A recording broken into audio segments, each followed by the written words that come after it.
નમો લોહે સૌહરિહંતાણમ નમો લોહે સૌહરિદાનમ નમો લોહે સૌઆયર્યાણમ નમો લોહે સૌજ્યાયાણમ નમો લોહે સૌત્રિકાળવતી શ્રાવણમ ઓમકારમિંદુ સંયુક્ત નિત્યમ જયંતિ યોગિના કામદમ મોક્ષદો છે ઓંકારાય નમો નમઃ મંગલમ ભગવાન મંગલમ ગૌતમોર્મિ મંગલમ કુંકુંદારી વિજેન્દ્ર મોક્ષ મંગલમ નમઃ સમયસારાય સ્વાનુભૂત્યા ચકાસ્તે ચિત્ત સ્વભાવાય ભવાય સર્વમાં વિભાવ નિયુત નિરાકાર.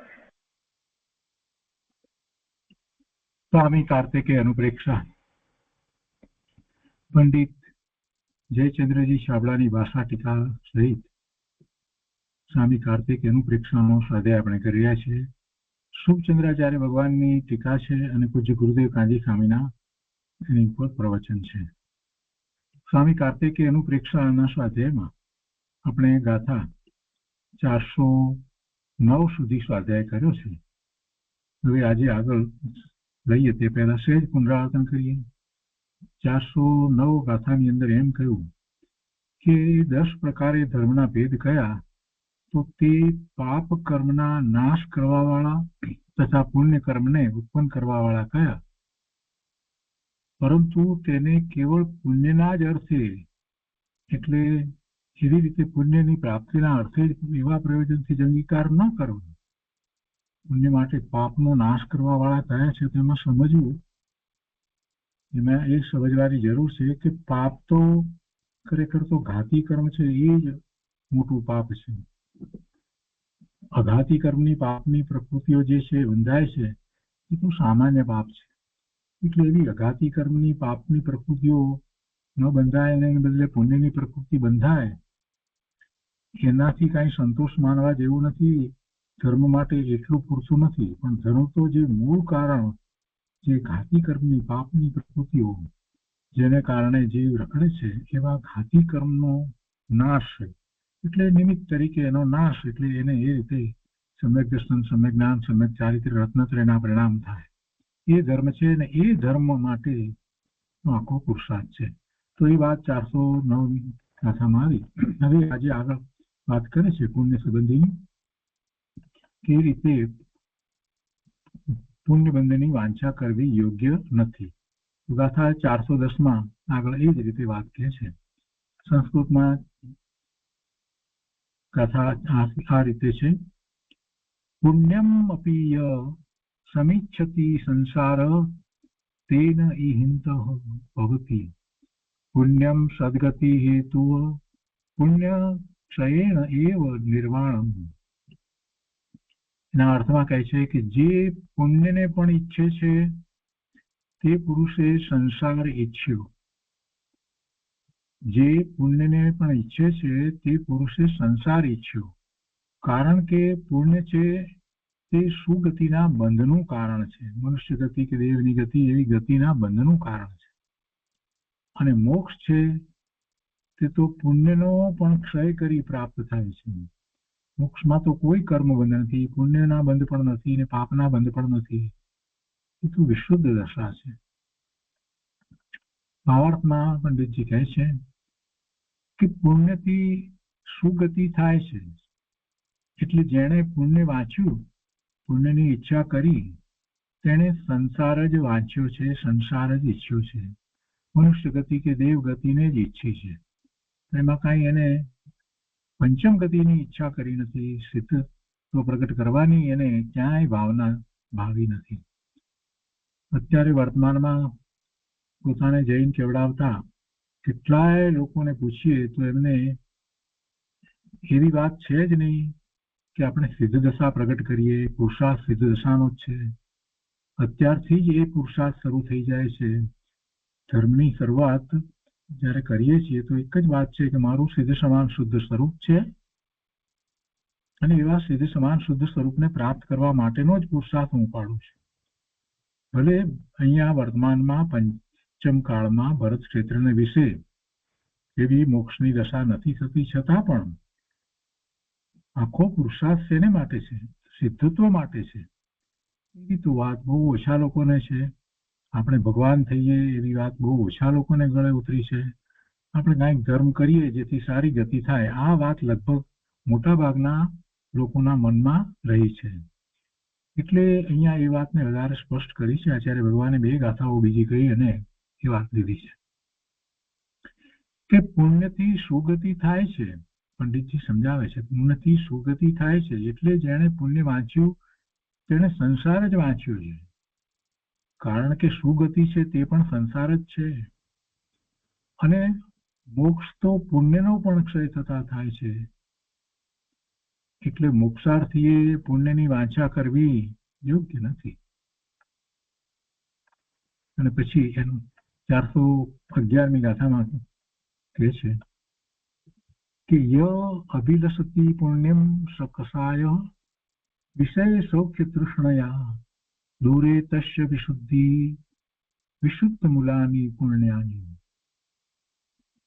411મી ગાથાના અર્થમાં કહે છે કે જે કષાય સહિત થતો થકો, કષાય ક્રોધ માન માયા લોભ અને 9 પ્રકારના 9 કષાય રતિ અરતિ હર્ષ સુખ ભય જુગુપ્સા પુરુષવેદ સ્ત્રીવેદ નપુસકવેદ, એ કષાય, જે કષાય સહિત થતો થકો વિષય સુખની તૃષ્ણાથી પુણ્યની અભિલાષા કરે છે તેને બંધ કષાયના અભાવથી વિશુદ્ધતા દૂર વર્તે છે. કષાય સહિત વિષય સુખની તૃષ્ણાથી પુણ્યની અભિલાષા કરે છે તો એને ક્યાં શુભ ભાવ છે? મંદ કષાયનો અભાવ છે. મંદ કષાય કહો કે શુભ ભાવ કહો, તો એટલે એને મંદ કષાયના અભાવથી શુભ ભાવના પણ અભાવ છે. વિશુદ્ધતા દૂર વર્તે છે. અને પુણ્ય કર્મ છે એ તો વિશુદ્ધતા મંદ કષાય છે. મૂળ કારણ જેનું એવું છે તે પુણ્ય કર્મ છે. અહીંયા પુણ્ય કર્મ છે તે તો વિશુદ્ધતા મંદ કષાય છે, એ મૂળ કારણ જેનું છે એમ જે કહ્યું છે તો ત્યાં સમજવા જેવી વાત છે કે ખરેખર તો પુણ્ય એ છે, પુણ્ય ખરેખર તો એ છે કે જેમાં એ પોતાના સ્વરૂપની પ્રાપ્તિ માટેનો પુરુષાર્થ કરતો હોય અને એવું પુણ્ય બંધાય, જેને પુણ્યાનુબંધી પુણ્ય કહેવામાં આવે, એને જ સાચા અર્થમાં પુણ્ય કહ્યું છે. એ સિવાય કઈ બીજા પુણ્ય છે નહીં. એટલે જેમાં વિશુદ્ધતા સ્વરૂપ લક્ષય અને પોતાની શુદ્ધિની વૃદ્ધિ થતી હોય એવો પુરુષાર્થ વર્તતો હોય તો એની સાથે જે બંધ કસાય છે અને પુણ્યનો બંધ પડે છે એ સાચા અર્થમાં પુણ્ય કહેવાય. કેમ કે એમાં દ્રષ્ટિ સ્વરૂપની છે, શુદ્ધતા, વિશેષ શુદ્ધતા પ્રગટ કરવી છે, એ એનું મૂળ કારણ છે, એને પુણ્ય કહેવામાં આવે. આ અર્થમાં કહે છે કે વિષયોની તૃષ્ણાથી જે પુણ્યને ઈચ્છે છે એ જ તીવ્ર કસાય છે. બીજી રીતે કહીએ તો એ તીવ્ર કસાય જ છે. પુણ્યને ઈચ્છે છે, શા માટે ઈચ્છે છે કે ભવિષ્યમાં એવા પોતાને ભોગ ઉપભોગ, એવી ભોગ ઉપભોગની સામગ્રી, એવા સંયોગો પ્રાપ્ત થાય. કોઈ પણ પ્રકારે બાહ્યમાં શરીર સંબંધી કે બીજી ધન સંપત્તિ સંબંધી કે એના સંબંધી ની કઈ વાંછા કરે અને એ પોતે અત્યારે વર્તમાનમાં જે કઈ વિધાન વ્રત તપ કરી રહ્યો છે એના ફળ સ્વરૂપે વાંછા કરે તો એ તો પાપનો જ બંધ છે. ખરેખર જોઈએ તેમાં પુણ્ય છે જ નહીં. પંડિતજી એ સમજાવે છે કે વિષયોની તૃષ્ણાથી જે પુણ્યને ઈચ્છે છે એ જ તીવ્ર કસાય છે, એ જ તીવ્ર કસાય છે. અને પુણ્યબંધ થાય છે તે તો મંદ કસાય રૂપ વિશુદ્ધતાથી થાય છે. એટલે જે પુણ્યને ઈચ્છે છે તેને આગામી પુણ્યબંધ પણ થતો નથી. નિદાન માત્ર ફળ થાય તો થાય. તો નિદાન માત્ર ફળ પણ કઈ એવા સારા થાય એમ બને નહીં. ગુરુદેવ પછી ઉદાહરણ દ્વારા સમજાવ્યું છે. નિદાન માત્ર આ વ્રત વગેરે કર્યા ને એના ફળ સ્વરૂપે મને આ પ્રાપ્ત થાય તો કઈ એવું જ પ્રાપ્ત થાય એવું નથી થતું. એમાં કઈક એવું હલકું પ્રાપ્ત થાય. તો એ નિદાન માત્ર ફળ પ્રાપ્ત થાય એ વાત કરી. તો આ બે ગાથાઓ આપણે 410 અને 411 એની ઉપર પૂજ્ય ગુરુદેવ કાંજી સ્વામીએ જે વિસ્તાર કર્યો છે તે લઈએ છીએ. સ્વામી કાર્તિકેય અનુપ્રેક્ષા પ્રવચન પુસ્તક ભાગ બીજો એના પાના નંબર 245 ઉપર અહીંયા કહે છે. જો અહીંયા ફરીથી યાદ કરાવું કે અહીંયા ગાથા નંબર છે, એક ગાથા ઉપર નંબર નહોતો અપાયો એટલે ગાથા નંબર અહીંયા એક ઓછો ચાલ્યો આવે છે. આ ગાથા 410 ગાથા ઉપર પૂજ્ય ગુરુદેવનું પ્રવચન છે અને એ અર્થ ઉપરથી ખ્યાલમાં આવી જશે કે જે પુણ્યને પણ ઈચ્છે છે તે પુરુષે સંસાર ઈચ્છ્યો છે. બરાબર. ત્યાંથી તો આગળ લઈએ આપણે. જે પુણ્યને પણ ઈચ્છે છે તે પુરુષે સંસાર ઈચ્છ્યો, કારણ કે તે પુણ્ય છે તે સુગતિના બંધનું કારણ છે અને મોક્ષ છે તે તો પુણ્યનો પણ ક્ષય કરી પ્રાપ્ત થાય છે. ગતિને ઈચ્છીને કોઈ પણ ગતિને ઈચ્છવી એનો અર્થ જ એ છે કે એને તો સંસાર જ ઈચ્છ્યો છે. ગતિ સંસારને વિશે હોય. ગતિ ક્યાં છે? 4 ગતિ છે એ સંસારને વિશે છે. પછી ગતિ કોઈ છે જ નહીં એટલે આપણે એને પંચમ ગતિ કહીએ છીએ. સિદ્ધ દશાને પંચમ ગતિ કહીએ છીએ. વિતરાગી ધર્મ, વિતરાગ સિવાય બીજે ક્યાંય હોતો નથી. જો ગુરુદેવ આપણને સ્પષ્ટ સમજાવે છે, વિતરાગી ધર્મ વિતરાગ સિવાય બીજે ક્યાંય હોતો નથી. વિતરાગના વાળામાં આવીને પણ જો પુણ્યની ઈચ્છા કરે તો તેને ધર્મ થતો નથી. પુણ્યની ઈચ્છા કરે છે તે બંધની ઈચ્છા છે અને તેથી તે સંસારના પરિભ્રમણનું કારણ થાય છે. એ ઈચ્છે છે, ગતિ ઈચ્છે છે, સદગતિ ઈચ્છે છે એટલે ગતિ તો થવાની જ. પુણ્ય બંધથી દેવ કે મનુષ્ય થાય પણ તેથી કાંઈ આત્માનું કલ્યાણ થતું નથી. કેમ કે મોક્ષ તો પુણ્ય કર્મના નાશથી થાય છે અને તેથી પુણ્ય મોક્ષનું કારણ પણ થતું નથી. શુદ્ધ ભાવ છે તે મોક્ષનું કારણ છે. શુભ ભાવ મોક્ષનું કારણ નથી. શુભ ભાવ ગતિનું કારણ છે. શુદ્ધ ભાવ છે તે મુક્તિનું કારણ છે. અજ્ઞાની કહે છે કે ધર્મથી ધન મળે અને ધનથી ધર્મ થાય. શું કહે છે? ધર્મથી ધન મળે અને પછી ધનથી ધર્મ થાય. ગુરુદેવ કહે છે પણ એ વાત ખોટી છે. કેમ કે ધનનો યોગ તો પુણ્યથી થાય છે. ધનનો યોગ તો પુણ્યથી થાય. પુણ્ય જેવા બંધાયા હોય એના ઉદય આવે એટલે ધનની પ્રાપ્તિ તો થાય. પણ પૈસો છે એ તો પર વસ્તુ છે અને પુણ્ય અને ધર્મ તો આત્માના પરિણામથી થાય છે. એટલે પૈસાથી પુણ્ય થાય એવી તો ક્યાં વાત રહી? એ તો એના કેવા પરિણામ છે એ પ્રમાણે એને પુણ્ય થાય. ધર્મની વાત તો પછી લેવી છે. પહેલા તો પુણ્ય, તો પુણ્ય કેવી રીતે થાય? પૈસાથી પુણ્ય થતું જ નથી. ગુરુદેવ પહેલા તો એ વાત સમજાવે છે. પુણ્ય પણ ધનથી થાય નહીં. ધન ખર્ચીએ એટલે પુણ્ય બંધાય એમ પણ નહીં. કેમ કે પૈસો પર વસ્તુ છે અને એના કારણે જીવના પરિણામ થાય એવું વસ્તુ સ્વરૂપ જ નથી. પુણ્ય અને ધર્મ એ તો આત્માના પરિણામથી થાય. એમાં પુણ્ય એ તો બંધનું કારણ છે. માટે ધર્મીએ પુણ્યને ઈચ્છવું નહીં. ભવના ભ્રમણનું કારણ છે એને તો ઈચ્છવું નહીં. જીવના કેવા પરિણામ થાય એ પ્રમાણે એને બંધાવાનું થાય કે છૂટવાનું થાય. ભાવાર્થમાં કહે છે કે પુણ્યથી સુગતિ થાય છે એટલે જેણે પુણ્ય વાંચ્યું, જેણે સંસાર જ વાંચ્યો છે, એની જ ઈચ્છા કરી છે. કારણ કે સુગતિ છે તે પણ સંસાર જ છે. મનુષ્ય ગતિ હોય કે દેવ ગતિ હોય એ પણ સંસાર જ છે. અને મોક્ષ તો પુણ્યનો પણ ક્ષય થતા થાય છે. એટલે મોક્ષાર્થીએ પુણ્યની વાંછા કરવી યોગ્ય નથી. સાચો મુમુક્ષુ પુણ્યની વાંછા કરતો નથી. પુણ્યની વાંછા કરનાર મુમુક્ષુ હોય નહીં. એ પછી 411મી ગાથામાં જે વાત આવી એનો વિસ્તાર કરતા ગુરુદેવ કહે છે, જે કસાય સહિત થયો થકો વિષય સુખની તૃષ્ણાથી પુણ્યની અભિલાષા કરે છે તેને મંદ કષાયના અભાવથી વિશુદ્ધતા દૂર વર્તે છે, અને પુણ્ય કર્મ છે તે તો વિશુદ્ધ મંદ કષાય છે, મૂળ કારણ જેનું એવું છે. આ અર્થ આપણે વાંચ્યો તે જ લીધો છે. ગુરુદેવ કહે છે કે પુણ્યની રુચિ વાળાને વિષય સુખની તૃષ્ણા છે, એટલે તેને, જેને વિષય સુખની તૃષ્ણા છે, એને આત્માની રુચિ ક્યાંથી હોય?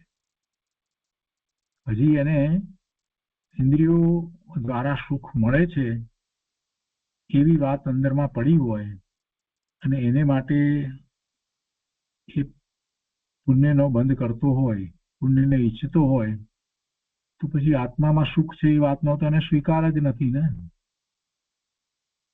આત્મામાં સુખ છે એવો સ્વીકાર નથી થયો તો આત્માની રુચિ ક્યાંથી હોય? ગુરુદેવ એ વાત સમજાવે છે કે પુણ્યની રુચિ વાળાને વિષય સુખની તૃષ્ણા છે, એટલે એને આત્માની રુચિ નથી. તેથી તે પાપ ભાવ છે, ત્યાં પુણ્ય ભાવ પણ નથી. અત્યારે તો જગતમાં ધર્મને નામે એવી મૂંઢતા ચાલે છે કે પુણ્ય કરો તો ધર્મ થશે, પરંપરાએ ધર્મ થશે. અત્યારે પુણ્ય કર્યા હશે તો ભવિષ્યમાં મહાવિદેયમાં જશું અને ત્યાં ધર્મ પામશું. આવું માનનારને પુણ્યની રુચિ છે. ભાઈ ધર્મ કરવો હોય તો અહીંયા કર ને. તું મનુષ્ય થયો, સંઘની પચેન્દ્રિય થયો, આટલી બુદ્ધિ મળી, આવા શાસ્ત્ર મળ્યા, આવું જૈન દર્શન મળ્યું, જીનવાણી પ્રાપ્ત થઈ, સમજાવનારા મળ્યા, ને હવે તારે બીજું શું જોઈએ છે? કે મહાવિદ્યમાં જઈને પુણ્ય કરીશું? અહીંયા કર ને પ્રભુ. આટલું બધું મળ્યું છે તો પછી શું જોઈએ છે? જીનેશ્વર ભગવાન સાક્ષાત નથી મળ્યા, પણ એમની વાણી તો મળી છે ને, જીનવાણી પ્રાપ્ત થઈ છે ને. તો અત્યારે આરામ કરવો છે, હમણાં નહીં, પછી ત્યાં જઈને પછી ધર્મ કરશું એમ. અરે ભાઈ, કેવો વિકલ્પ મનમાં આવે છે લોકોને. એમ કે પુણ્ય કરો તો ધર્મ થશે, પરંપરાએ ધર્મ થશે. પાછું એવો ઉપદેશ પણ સાંભળ્યો હોય, અત્યારે પુણ્ય કર્યા હશે તો ભવિષ્યમાં મહાવિદેયમાં જશું અને ત્યાં ધર્મ પામશું. આવા માનનારને પુણ્યની રુચિ છે. એને એમ પણ ખબર નથી કે પોતે કેટલી વાર ભગવાનના સમોસરણમાં તો જઈ આવ્યો છે, એટલે તો અત્યારે વર્તમાનમાં આ જીનવાણી પ્રાપ્ત થઈ છે. ભગવાનના સમોસરણમાં જઈને પણ એને આ જીવે પ્રમાદ સેવ્યો, એટલે જે પ્રાપ્ત કરવાનું હતું તે પ્રાપ્ત ન કર્યું, પણ એને શુભભાવ તો કર્યા જ છે ને. નહીતર આવી જીનવાણી ક્યાંથી પ્રાપ્ત થાય? ને હવે ફરી પાછો પ્રમાદમાં પડી જાય તો ક્યાં જશે? શાંતિથી વિચારીએ આપણે, આપણી જાત માટે તો ખ્યાલ આવે કે હું અહીંયા કેમ જન્મ્યો, અને મને અહીંયા મારો જન્મ થયો છતાં પણ મને આ જીનવાણી કેમ મળી? એટલા પુણ્ય તો છે તો ભૂતકાળમાં ભગવાનના બેટા થયા હશે, નહીં થયા હોય એમ નહીં હોય. તો એ વખતે પણ જો મેં પ્રમાદ સેવ્યો તો હવે હું ભવિષ્યમાં ધારો કે ત્યાં જઈશ તો હું પ્રમાદ નહીં સેવું એની ખાતરી છે? એ માટે કોઈ મારી પાસે ગેરંટી માંગે એમ કે ના, શું ખાતરી કે તમે ત્યાં મહાવિદેયમાં જઈ અને પછી ધર્મ કરશો? એ ખાતરી માટે પણ મારે અત્યારે ધર્મમાં લાગી જવું જોઈએ કે ના, હું અત્યારથી જ ધર્મ કરીશ. ધર્મ સિવાય બીજી કોઈ વાત મને નથી. ધર્મ એટલે જે મુક્તિનું કારણ થાય છે એવું, એટલે કે સમ્યક દર્શન, જ્ઞાન, ચારિત્રાણી, મોક્ષ માર્ગ, એ ધર્મ છે. અહીંયા કે છે ગુરુદેવ કહે છે કે ભવિષ્યમાં મહાવિદેયમાં જશું અને ત્યાં ધર્મ પામશું. આવું માનનારને પુણ્યની રુચિ છે. જેને પુણ્યની રુચિ છે તેને પુણ્યની ભાવનાથી ઊંચો પુણ્યબંધ પણ થતો નથી. પુણ્યની રુચિ છે એને પુણ્યની ભાવનાથી ઊંચા પ્રકારના પુણ્ય પણ બંધાતા નથી. પુણ્યાનુબંધી પુણ્ય નથી થતું. આ અર્થમાં કહે છે કે દયા, દાન, ભક્તિ, વ્રત આદિના શુભ ભાવો જે થાય છે તેની જેને ભાવના છે તેને વિષયોની તૃષ્ણા છે. કારણ કે તે ભાવોના ફળમાં આત્મા મળે નહીં. એ ભાવમાં ક્યાં આત્માનું લક્ષ છે? અને એ ભાવ કર્યા તો એના ફળ તરીકે જે બંધ પડે એમાં કઈ સ્વરૂપની પ્રાપ્તિ થાય એવું તો કઈ બનતું નથી. શું કહે છે? દયા, દાન, ભક્તિ, વ્રત આદિના શુભ ભાવો જે થાય છે તો તેની જેને ભાવના છે એની ભાવના ન હોય, એ થાય એમ હોય. પણ એની ભાવના એટલે બસ આ જ કરો, આ જ કરવા યોગ્ય છે એની ભાવના, તો તેને ખબર છે કે એનાથી પુણ્યનો બંધ થાય છે અને એવી સામગ્રી મળે છે, બાહ્યમાં અનુકૂળ સામગ્રી વગેરે મળે છે, ધન સંપત્તિ વગેરે મળે છે, તો એને તો વિષયોની તૃષ્ણા છે. કારણ કે તે ભાવોના ફળમાં આત્મા મળે નહીં, પણ 5 ઇન્દ્રિયોના વિષયો જ મળે છે અને તેથી તે પાપ ભાવ છે. આ રીતે આત્માના વિતરાગી ધર્મની અપેક્ષાએ પુણ્ય તે બંધનું કારણ હોવાથી પુણ્યના માથે તો ઘણ પડે છે, કેમ કે પુણ્ય બંધથી ધર્મ થતો નથી અને પુણ્યની ઈચ્છાથી પાપ થાય છે. માટે પુણ્યની ઈચ્છા કરવા જેવી નથી. એક સરસ ઉદાહરણ આપીને વાત સમજાવે છે કે અમદાવાદના માણેક ચોકમાં એક ઝવેરાતનો વેપારી હતો. તેના એ વખતે પુણ્ય હતા એટલે ત્યારે તો એ ઝવેરી હતો, પૈસા વગેરે બધું હશે, પણ તેના પુણ્ય ફર્યા એટલે સ્થિતિ ફરી ગઈ, કંઈક નુકસાન ગયું હશે એટલે, પણ અંદરમાંથી મીઠાશ ગઈ ન હતી. પુણ્ય ફર્યા એટલે સ્થિતિ ફરી ગઈ, ગરીબ થઈ ગયો, પણ અંદરમાંથી મીઠાશ ગઈ ન હતી. તે એવી ભાવના ભાવતો હતો કે મરી અને માણેક ચોકનો ઝવેરાતનો વેપારી થાવ તો સારું. હજી એવી ભાવના ભાવતો હતો. હવે તે તો પાપ ભાવ છે એટલે વેપારી તો ન થાય. ગુરુદેવ શું કહે છે કે આવો ભાવ ભાવે અને કંઈક એ માટે થઈને પુણ્ય કરતો હોય તો પછી કહે છે કે એ તો પાપનો ભાવ છે એટલે વેપારી તો ન થાય, પણ ઝવેરીની ગાડીનો ઘોડો થાય. એ વખતે તો ઘોડાગાડી રાખતા ને એ લોકો. અત્યારે જેમ બધા પોતાની કાર રાખે છે એવી રીતે જમાનામાં મોટા લોકો ઘોડાગાડી રાખતા. આગળ કહે છે ગુરુદેવ કે વળી તે જમવા બેસે ત્યારે ચોખાના દાણા નાખી 15-20 કાગડાને બોલાવીને પછી ખાય. કેમ કે એની સારી સ્થિતિ હતી ત્યારે 15-20 માણસોને સાથે રાખીને જમતો, તો તેની મીઠાશ ખસી ન હતી, એમ કે પુણ્ય બંધાય એમ.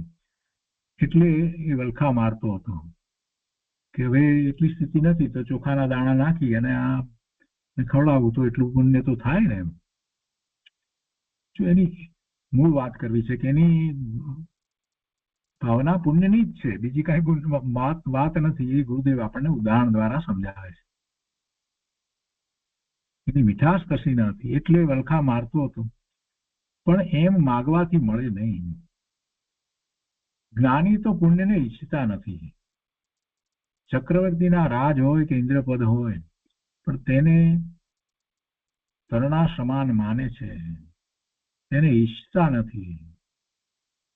અજ્ઞાની પુણ્યને ઈચ્છે છે એટલે તેને પુણ્ય બંધ તો થતો નથી, પણ નિદાન માત્ર ફળ થાય તો થાય. કંઈ કર્યું હોય એને કારણે થોડું પુણ્ય બંધાય અને મિથ્યાત્વ અને નિદાન કર્યું હોય પાપ થાય, તો જે કંઈક ફળ મળવું હોય તે મળે, પણ એ કંઈ ઉત્કૃષ્ટ ન હોય એને પુણ્યાનુબંધી પુણ્ય એને કારણે થાય હોય નહીં. આગળ કહે છે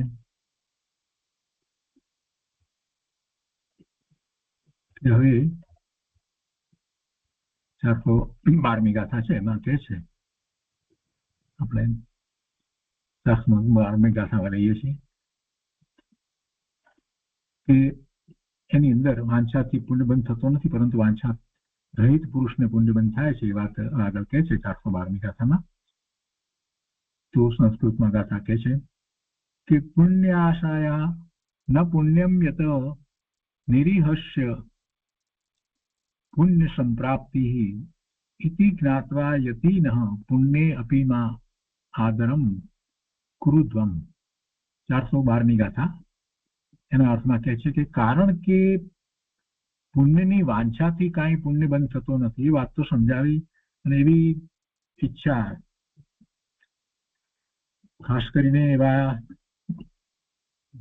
આ બીજા ભવની અંદર સારી ગતિ કે એવા ઇન્દ્રિયના સુખો વગેરેની વાંછા કરી અને જે કાંઈ પુણ્ય માટે કરે છે પ્રયત્ન, તો એને પુણ્યનો બંધ તો અલ્પ થાય પણ પાપનો બંધ વિશેષ થાય છે. તો એ ઈચ્છા કરવાથી તો પાપનો બંધ થાય એ વાત તો સમજાવી. પણ હવે અહીંયા કહે છે એવું થાય છે તો કહે છે કે કારણ કે પુણ્યની વાંછાથી કાંઈ પુણ્ય બંધ થતો નથી, પરંતુ વાંછા કોને થાય છે તો પછી પુણ્યનો બંધ? પરંતુ વાંછા રહિત પુરુષને પુણ્ય બંધ થાય છે. આપણને પ્રશ્ન થાય કે તમે એમ કહો છો કે પુણ્યની વાંછાથી પુણ્ય બંધ નથી થતું, એટલે સાચા અર્થમાં સારો પુણ્ય બંધ એવો ઉત્કૃષ્ટ પુણ્ય બંધ થતો નથી. એમાં પાપનો બંધ વિશેષ થાય છે.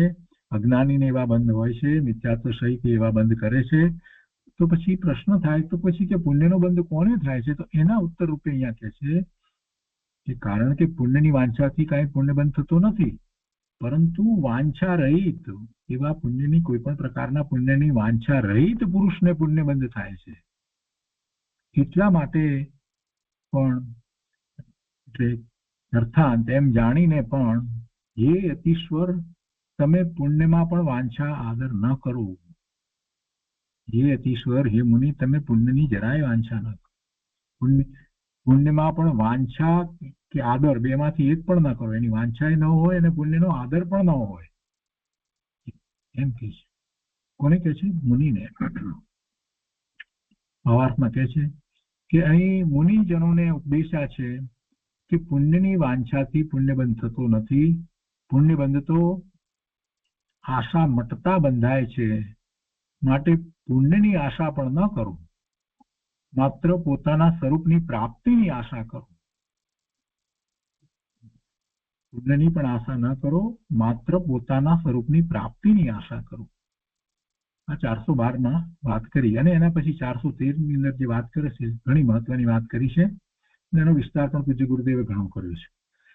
413મી ગાથામાં કહે છે કે પુણ્યમ બધ્નાતિ જીવઃ મંદ કષાયૈઃ પરિણતઃ સન તસ્માત મંદ કષાયાઃ હેતુ પુણ્યશ્ચ નહિ વાંછા. એના અર્થમાં કહે છે કે મંદ કષાય રૂપ પરિણમેલો જીવ પુણ્યને બાંધે છે. માટે પુણ્યબંધનું કારણ મંદ કષાય છે. પણ વાંછા પુણ્યબંધનું કારણ નથી. પુણ્યબંધ મંદ કષાયથી થાય છે અને તેની પુણ્યબંધની વાંછા છે તે તો તીવ્ર કષાય છે.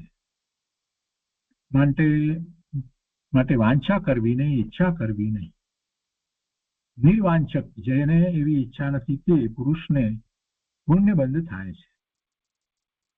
લૌકિકમાં પણ કહે છે કે જે ચાહના કરે તેને કાંઈ મળતું નથી અને ચાહ વિનાનાને ઘણું મળે છે. માટે વાંછાનો તો નિષેધ જ છે. વાંછા ન કરવી એની ફરીથી વાત અહીંયા લીધી. અને કેવી રીતે પુણ્ય બંધાય છે? તો કે મંદ કષાય રૂપ જે પરિણમે છે એને પુણ્યના બંધ પડે છે. અને એમાં એને પુણ્યની વાંછા હોતી નથી. એટલે વાંછા તો કરવી નહીં, વાંછાનો નિષેધ જ કર્યો. હવે એની અંદર પ્રશ્ન કરી અને પછી વધારે સમાધાન આપ્યું છે.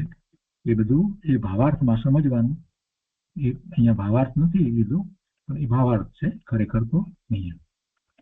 તો કે છે કે અધ્યાત્મ ગ્રંથોમાં તો કેમ કે આ ગાથાના અર્થની અંદર એ બધી વાત નથી આવતી, એટલે ભાવાર્થ શબ્દ અહીંયા નથી લેતું, પણ ભાવાર્થ છે.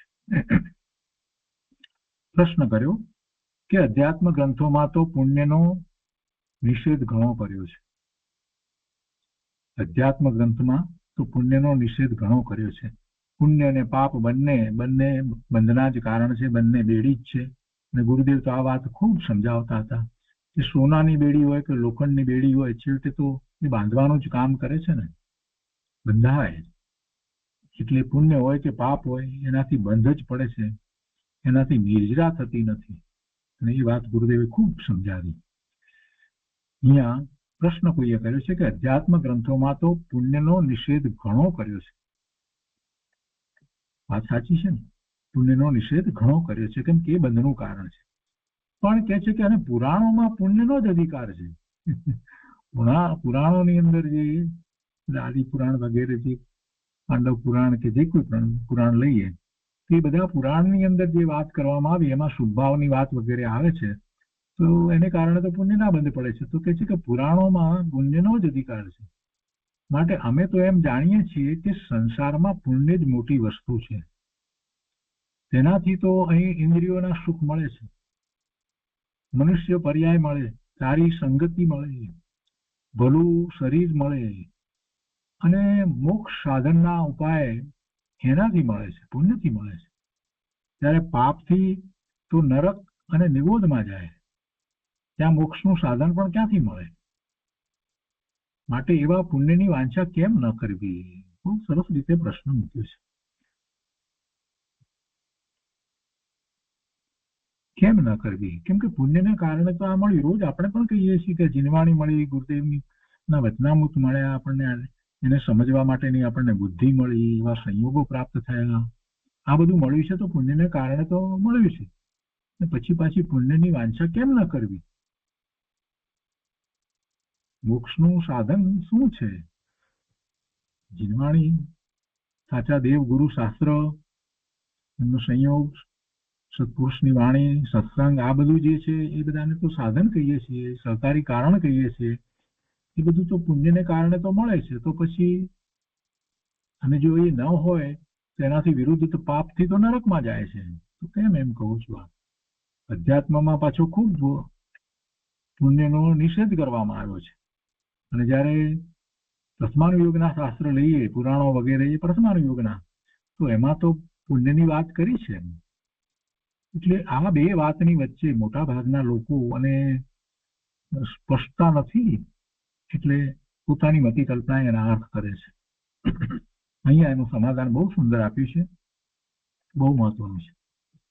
કે છે કે એ કહ્યું તે તો સાચું છે, બરાબર છે. પુણ્યને કારણે જીનવાણી પ્રાપ્ત થાય વગેરે, બરાબર, સાચી વાત છે. મનુષ્ય પણ મળે, સંગની પણ મળે, એ બધું પુણ્યને કારણે મળે છે, બરાબર છે.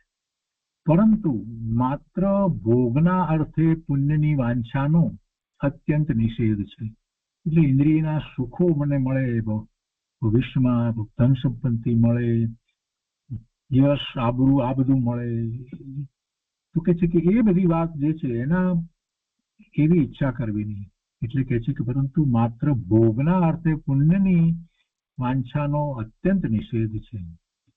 કારણ કે ભોગના અર્થે પુણ્યની વાંછા કરે છે તેને પ્રથમ તો સાતિશય પુણ્યબંધ થતો જ નથી. એટલે અતિશય સહિતનો પુણ્યબંધ એવો તો થતો નથી. અહીં તપશ્ચરણ આદિ કરી કાંઈક પુણ્ય બાંધી ભોગ પામે અને ત્યાં અતિ તૃષ્ણાપૂર્વક ભોગોને સેવે તો નરક નિગોદ જ પામે. કેમ કે ઈચ્છા શેની હતી? ભોગો પ્રાપ્ત કરવાની. એટલે એને ભોગમાં સુખની બુદ્ધિ છે, આત્મામાં સુખની બુદ્ધિ તો છે નહીં. એટલે એવી સુખની બુદ્ધિ પડી છે અને જે કઈ તપ વગેરે કરે છે તો એને પુણ્યનો બંધ, સાતિશય પુણ્યનો બંધ તો થતો જ નથી.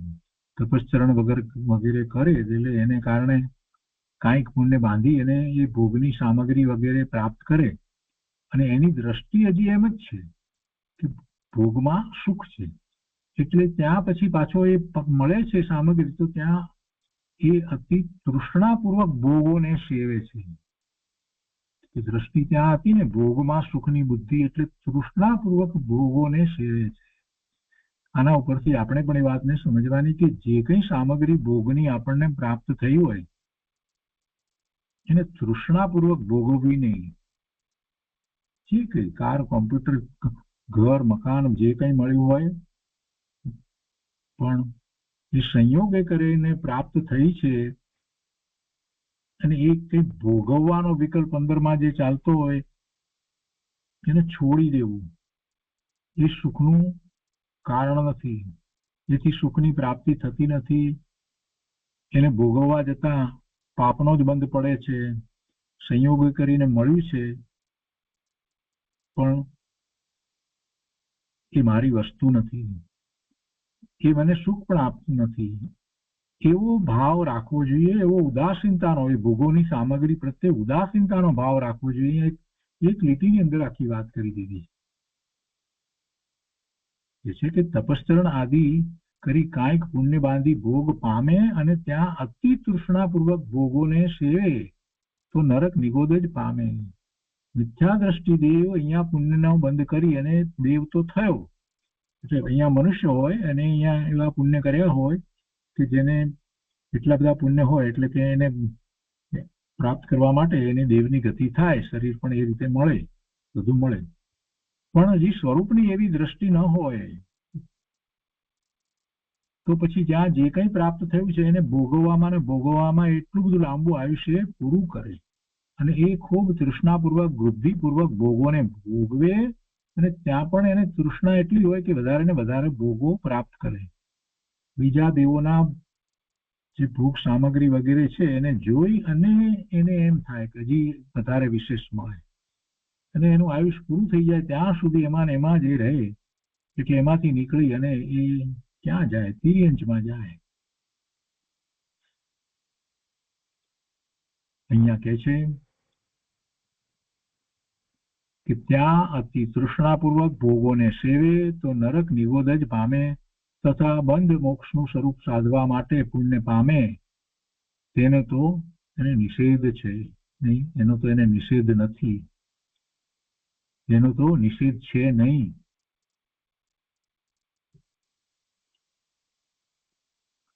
બંધ અને તથા બંધ મોક્ષનું સ્વરૂપ સાધવા માટે, બંધ મોક્ષનું સ્વરૂપ સાધવા માટે પુણ્ય પામે તેને માટે પુણ્ય પામે તેનો તો તેને નિષેધ છે નહીં. ખરેખર તો એ નિષેધ હોવો જોઈએ. બંધ છૂટી અને એને મોક્ષની પ્રાપ્તિ માટે એને પુણ્ય હોવું જોઈએ. આ બંધ પામવા માટે એમ ન હોવું જોઈએ. કહેવાનો આશય અહીંયા છે નરક નિગોદ જ પામે તથા બંધ મોક્ષનું સ્વરૂપ સાધવા માટે પુણ્ય પામે તેનો તો નિષેધ છે નહીં. પુણ્યથી મોક્ષ સાધવાની સામગ્રી મળે એવો ઉપાય રાખે, પુણ્યથી મોક્ષ સાધવાની સામગ્રી મળે એવો ઉપાય રાખવો જોઈએ. તો એવો ઉપાય રાખે તો ત્યાં પરંપરાએ મોક્ષની જ વાંછા થઈ એમ કહેવાય અને પુણ્યની વાંછા ન થઈ. એટલે એમ રાખે કે મોક્ષ પામવા માટે મને જીનવાણી વગેરે પ્રાપ્ત થાય, પ્રભુની નિશ્રા પ્રાપ્ત થાય, સત્પુરુષોની નિશ્રા પ્રાપ્ત થાય, તો એમાં એને વાંછા તો કરી એવા પુણ્ય નહીં, પણ એમાં એને આશય એવો હોય કે પોતાને મુક્તિની પ્રાપ્તિ થાય. એટલે ત્યાં એ પરંપરા મોક્ષની વાત થઈ. એ વાત અહીંયા કરે છે કે પુણ્યથી મોક્ષ સાધવાની સામગ્રી મળે એવો ઉપાય રાખે તો ત્યાં પરંપરાએ મોક્ષની જ વાંછા થઈ, પુણ્યની વાંછા ન થઈ. પુણ્યની વાંછા ન થઈ એમ કહેવાય. જો એમાં વાંછા તો પુણ્યની થાય જ છે, એમ એ વાંછા કરે કે ભગવાનની નિશ્રા પ્રાપ્ત થાય કે એવી જીનવાણી પ્રાપ્ત થાય, સાક્ષાત ભગવાનના સમોસરણમાં જઈ અને ભગવાનની દિવ્ય ધ્વનિને હું સાંભળું, ગ્રહણ કરું, એવી મારી દશા થાય, તો એમાં સ્વરૂપની દ્રષ્ટિ છે અને પ્રભુની વાણી દ્વારા પોતાને સ્વરૂપની પ્રાપ્તિ કરવી છે એવો ભાવ છે. એટલે એને વાંછા તો કરી, પણ એ પુણ્યની જે વાંછા કરી તો એમાં પરંપરાએ એને તો વાંછા તો મોક્ષ સુખની જ કરી છે, આત્માની જ કરી છે, સ્વરૂપની જ કરી છે. એટલે એની વાંછા જે છે એ કઈ એવી ભોગ વિલાસ માટેની વાંછા નથી. અહીંયા કહે છે કે પુણ્યથી મોક્ષ સાધવાની સામગ્રી મળે એવો ઉપાય રાખે તો ત્યાં પરંપરાએ મોક્ષની જ વાંછા થઈ, પુણ્યની વાંછા ન થઈ. હવે એને ઉદાહરણ આપીને સમજાવ્યું છે કે જેમ કોઈ પુરુષ ભોજન કરવાની વાંછાથી રસોઈની સામગ્રી ભેગી કરે, સામગ્રીને એ ભેગી કરે, જે લાવે રસોઈ કરવા ભોજનની ઈચ્છાથી, એને તો ભલે હજી એને સામગ્રી લાવી છે તો પણ એ બધી રસોઈ નથી થઈ તો પણ એને છેવટે વાંછા છે નહીં કરી, ભોજન નહીં કરી. એમ એ ઉદાહરણ આપ્યું છે. જેમ કોઈ પુરુષ ભોજન કરવાની ઈચ્છાથી રસોઈની સામગ્રી ભેગી કરે તો તેની ઈચ્છા વાંછા પહેલી હોય તો તેને ભોજનની જ વાંછા કહેવાય. એમ ના કહેવાય કે સામગ્રીની વાંછા કરી રહ્યો છે, એમ ના કહેવાય. લોટ લેવા ગયો, તેલ લેવા ગયો, બધું કરવા માંડ્યો છે, કઠોળ લાવ્યો, શાક લાવ્યો, બધું લઈ આવ્યો, તો લેવાની એની ઈચ્છા થઈ એમ ના કહેવાય. એને ભોજનની ઈચ્છા છે એમ જ કહેવાય. પરંતુ ભોજનની વાંછા વિના એની કોઈ ભોજનની ઈચ્છા ન હોય અને માત્ર સામગ્રી બધી ભેગી કરે, મરચું, મીઠું, તેલ, આ તે બધું લાવ્યા કરે, ખાવાની તો ઈચ્છા હોય નહીં, તો ત્યાં સામગ્રી મળવા છતાં પણ પ્રયાસ માત્ર જ થયો, પણ કાંઈ ફળ તો ન થયું, ભોજન બન્યું નહીં, કેમ કે કાંઈ એનો તો વિકલ્પ હતો નહીં. તો એવી રીતે માત્ર પુણ્યની વાંછા કરે, આ ગતિ થાય, આમ થાય, સારી ગતિ થાય, એમ જ વાંછા કરે, એમાં કાંઈ ફળ પ્રાપ્ત થતું નથી. પરંતુ મોક્ષની વાંછા પૂર્વક એને જે કાંઈ પુણ્યની વાંછા થઈ હોય તેમાં વાંછા પુણ્યની નથી, પરંતુ એ મોક્ષની વાંછા છે, એમ અહીંયા સમજાવવું છે. એટલે પુરાણોમાં જે પુણ્યનો અધિકાર છે ને એમાં જે વાત કરવામાં આવી છે એને આ રીતે લેવાની છે કે એમાં અભિલાષા, ઈચ્છા, આકાંક્ષા કાંઈ ભોગની નથી, ભોગ પ્રાપ્ત કરવાની નથી, પરંતુ મોક્ષના અર્થે જ છે. પુરાણોમાં પુણ્યનો અધિકાર છે તે પણ મોક્ષના જ અર્થે છે. સંસારનો તો ત્યાં પણ નિષેધ જ છે. એમાં ભલે ત્યાં વિસ્તારપૂર્વક એ ન સમજાવ્યું હોય, પણ ત્યાં જે વાત પુરાણોમાં પ્રથમાન યોગના ગ્રંથની અંદર જે શુભભાવની બધી વાત કરવામાં આવી હોય તો ત્યાં એનો અર્થ એ રીતે જ સમજવાનો કે ત્યાં મુખ્ય વાત તો એ જ છે કે પોતાના સ્વરૂપની પ્રાપ્તિ, ભાવ મોક્ષની પ્રાપ્તિ, અર્યંત દશાની પ્રાપ્તિ, એ ભાવ અંદરમાં પડ્યો છે અને એ માટે થઈ અને આ જે કંઈ બધું શુભ ભાવ વગેરેની વાત કરવામાં આવી હોય એમ સમજવું. હવે આગળ કહે છે કે હવે 10 લક્ષણ ધર્મ છે તે દયા પ્રધાન છે અને દયા છે તે જ સમ્યક્ત્વનું મુખ્ય ચિહ્ન છે. કારણ કે સમ્યક્ત્વ છે તે જીવ, અજીવ, આશ્રવ, બંધ, સંબર, નિદ્રા, મોક્ષ એ તત્વાર્થોના જ્ઞાનપૂર્વક શ્રદ્ધાનું સ્વરૂપ છે. સમ્યક્ત્વ છે તે શું છે? તત્વાર્થ શ્રદ્ધાનમ સમ્યક દર્શનમ. કયા તત્વો છે? જીવ તત્વ, અજીવ તત્વ, આશ્રવ તત્વ, બંધ તત્વ, સંબર તત્વ, નિદ્રા તત્વ, મોક્ષ તત્વ. એ 7 તત્વો અને પુણ્ય અને પાપ મૂકીએ તો 9 તત્વો અથવા તો 9 પદાર્થ પણ કહેવાય. તો કે છે કે એ તત્વોના જ્ઞાનપૂર્વક શ્રદ્ધાનું સ્વરૂપ છે. એનું યથાર્થ જ્ઞાન અને પછી એવું જ શ્રદ્ધા ન હોય તો એને સમ્યક્ત્વ કહીએ છીએ. તો એ હોય તો સર્વ જીવોને તે પોતા સમાન અવશ્ય જાણે. અને પોતા સમાન જ્યારે બધાને એમ જાણે છે તો તેઓને દુઃખ થાય તો પોતાના દુઃખ માફક જાણે. એટલે એને કોઈને પણ દુઃખ ન થાય એવો એને ભાવ, દયા ભાવ હોય. અહીંયા ઉપર કહ્યું ને કે 10 લક્ષણ ધર્મ છે તે દયા પ્રધાન છે અને દયા છે તે જ સમ્યક્ત્વનું મુખ્ય ચિહ્ન છે. દયા સમ્યક્ત્વનું મુખ્ય ચિહ્ન છે. જીવ માત્ર પ્રત્યેની દયા એ સમ્યક્ત્વનું મુખ્ય ચિહ્ન છે. તો એ ચિહ્ન છે એ સાબિત હવે આ રીતે કરે છે કે એને સમ્યક્ત્વ છે તો પછી એ દરેક જીવને પોતા સમાન માને. તો જેમ પોતાને દુઃખ થાય એ નથી ઈચ્છતો તો એ બીજાને કોઈને પણ દુઃખ થાય એ ક્યાંથી એવી રીતે એ ઈચ્છે. એટલે બીજાઓને દુઃખ થાય જાણે છે કે તો પોતાના દુઃખ માફકે એને જાણે કે પોતાને જો દુઃખ થાય છે તો કેવું લાગે છે, તો એવું બીજાઓને દુઃખ થાય તો બીજાઓને કોઈ પણ પ્રકારે દુઃખ ન થાય એવું એનું વર્તન હોય. એમ એ પ્રમાણે એ જાણે.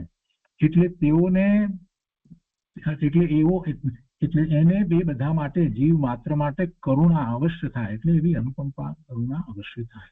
પોતાની ભૂમિકા અનુસાર એવી દયાનો ભાવ એને આવે. સમ્યક દ્રષ્ટિ છે તો સમ્યક્ત્વ સહિત છે તો એને તો એવી દયા હોય જ. કોઈ જીવને મારા કારણે દુઃખ ન પહોંચે એનો ઘાત ન થાય એવી કરુણા હોય. વળી પોતાનું શુદ્ધ સ્વરૂપ જાણે ત્યારે કસાયોને અપરાધ રૂપ દુઃખ રૂપ જાણે. અનુભૂતિ થઈ ને, જીવ તત્વ પોતાના તત્વને જાણ્યું એટલે શુદ્ધ સ્વરૂપની અનુભૂતિ થઈ એટલે એને એવું જાણ્યું, શુદ્ધ જાણ્યું એટલે એવી શ્રદ્ધા થઈ. તો કે છે કે વળી પોતાનું શુદ્ધ સ્વરૂપ જાણે ત્યારે કસાયોને અપરાધ રૂપ દુઃખ રૂપ જાણે. કસાયો છે તે ગુરુદેવ તો કહે જ છે કે કસાયો તો જીવને કશે છે, દુઃખ આપનારા છે. અને વસ્તુ સ્વરૂપ એમ જ છે. આપણે ક્રોધના ભાવે થઈએ કે માનના લોભ, અભિમાનના ગમે તે ભાવ છે, ક્રોધ, માન, માયા, લોભ, એ બધા ભાવો જે છે ખરેખર અંદરમાં આત્માને દુઃખનું જ કારણ છે, બીજું કાંઈ કારણ નથી. એટલે એ કસાયો જે છે એ તો દુઃખરૂપ છે. એ તો પોતાનું સ્વરૂપ નથી, પોતાના સ્વરૂપને અનુસરી નથી, એટલે તો અપરાધરૂપ છે. અપરાધરૂપ છે અને દુઃખરૂપ છે એમ જાણે અને તેમનાથી પોતાનો ઘાત જાણે. એટલે પોતાના સ્વભાવનો ઘાત થાય છે. કેમ કે પોતાના સ્વભાવને અનુસરીને નથી પરને લક્ષ્ય થતા એ બધા કસાયો જે છે એનાથી તો પોતાના સ્વભાવ ભાવનો ઘાત થાય છે એમ જાણે ત્યારે કસાય ભાવના અભાવને પોતાની દયા માને. ગુરુદેવ આ વાત જ કરે છે ને, સ્વભાવ ભાવ પોતાનો એનો ઘાત ન થાય એવી દયા પાળવી. કોની દયા પાળવી? કોનો ઘાત ન થાય એવી દયા પાળવી? તો કે પોતાના સ્વભાવ ભાવનો ઘાત ન થાય. પોતે કોણ છે? પોતે ભગવાન આત્મા છે. પોતાનો સ્વભાવ કેવો છે? તો કે અનંત ગુણ અંદરમાં છે, એનું ભવન રૂપ પોતાનો ભાવ છે, એ સ્વભાવ છે. એવા ભાવ, એ ભાવથી ચલિત ન થાય, એ ભાવનો ઘાત ન થાય. જ્યારે એવા પોતાના ભાવનો ઘાત ન થાય,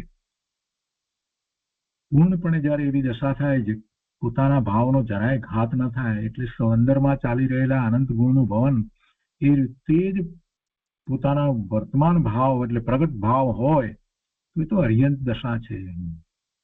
એ તો અર્યંત દશા છે. એટલે પૂર્ણપણે જો વિચાર કરવા જઈએ તો સ્વભાવ ભાવનો પૂર્ણપણે જેને ઘાત રોકાયો છે એ તો અર્યંત પરમાત્મા હોય છે. એટલે ધર્મી જીવ એવી ભાવના ભાવે છે કે કસાય ભાવ જે છે તેનો તો નાશ થવો જોઈએ, એના અભાવ દ્વારા જ પોતે સ્વભાવ ભાવે થઈ શકે છે. એટલે કેમ છે કે પોતાનું શુદ્ધ સ્વરૂપ જાણે ત્યારે કસાયોને અપરાધ રૂપ અને દુઃખરૂપ જાણે અને તેમનાથી પોતાનો ઘાત જાણે.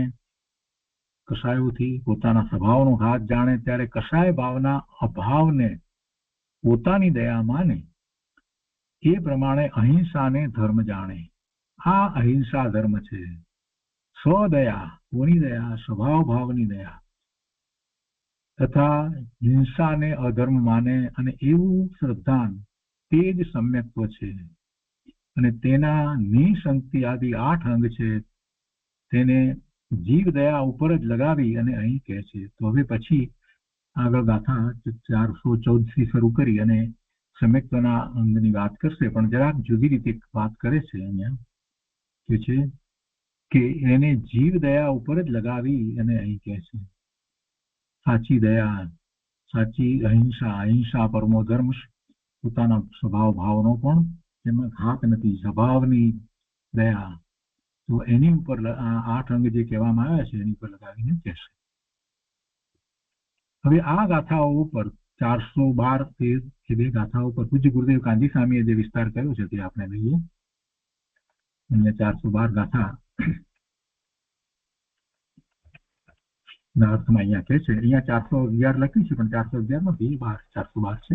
એનો અર્થ ગુરુદેવ કહે છે કે કારણ કે પુણ્યની વાંછાથી કાંઈ પુણ્ય બંધ થતો નથી, પરંતુ વાંછા રહિત પુરુષને પુણ્ય બંધ થાય છે.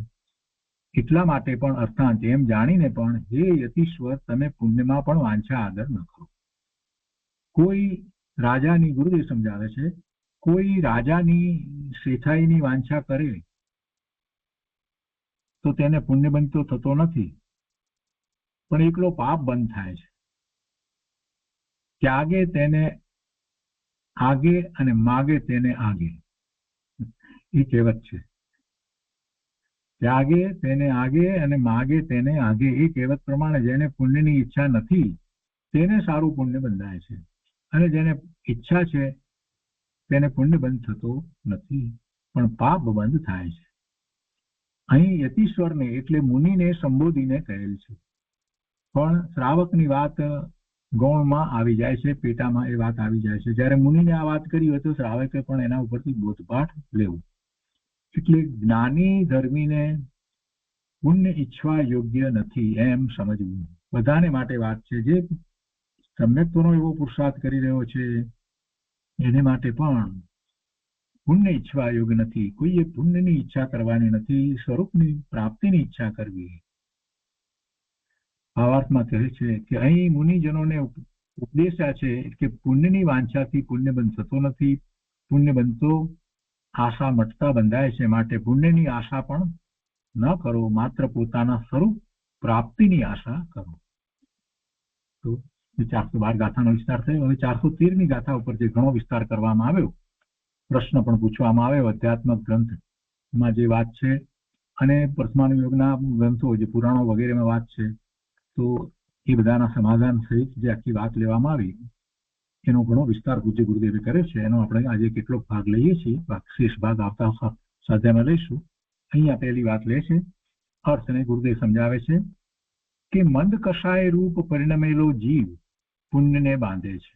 આ મૂળભૂત વાત છે.